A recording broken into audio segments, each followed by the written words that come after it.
Chronique judiciaire. L'application des principes des droits de l'homme est de plus en plus observée sur le théâtre des opérations, car des formations sont régulièrement organisées à cet effet. Toutefois, les militaires qui ne sont pas dans ce chemin doivent répondre devant le tribunal militaire, comme c'est le cas à Mopti. Chronique judiciaire, une réalisation d'Adama Yimde. Les ennemis de la patrie sont régulièrement traqués par les forces armées de sécurité de notre pays, cela conformément à leur mission de défense de l'intégrité territoriale. Pour mener à bien cette mission, les hommes sont formés sur les principes des droits de l'homme et des droits humanitaires. À partir de là, les soldats sont sensibilisés sur les cas d'éventuels abus qui sont poursuivables.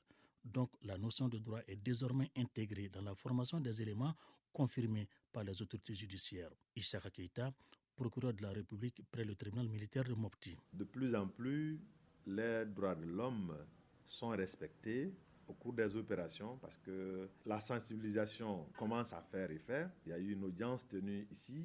Beaucoup de responsables militaires étaient présents à cette audience.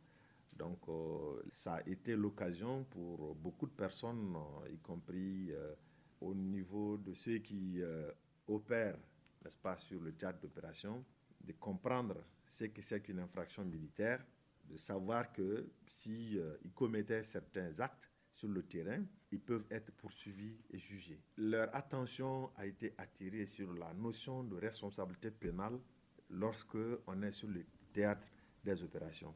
Donc, je peux dire que le fonctionnement de cette juridiction contribue à faire respecter le droit humanitaire sur le théâtre des opérations. Comment un tribunal militaire peut-il fonctionner correctement du moment où le procureur est un civil qui n'a pas le droit de poursuivre les infractions militaires? C'est vrai, je n'ai pas l'opportunité de poursuite en tant que procureur militaire. Cette opportunité appartient au ministre de la Défense.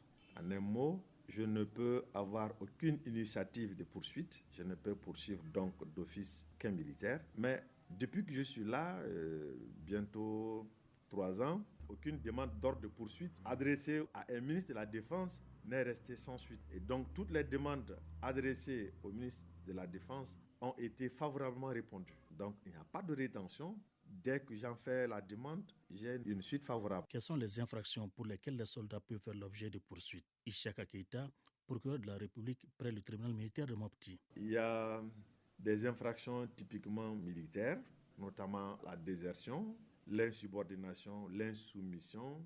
Alors, il y a aussi les infractions de droit commun, c'est-à-dire les infractions ordinaires prévues par le code pénal.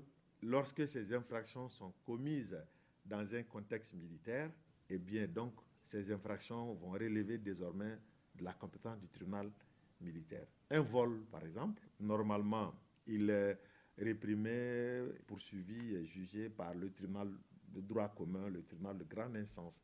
Mais lorsque c'est un militaire qui commet ce vol dans une garnison, par exemple, donc ce vol-là devient une infraction militaire. C'est dire que l'application des principes des droits humanitaires sur le front a pour avantage de couvrir les éléments contre les actes poursuivables.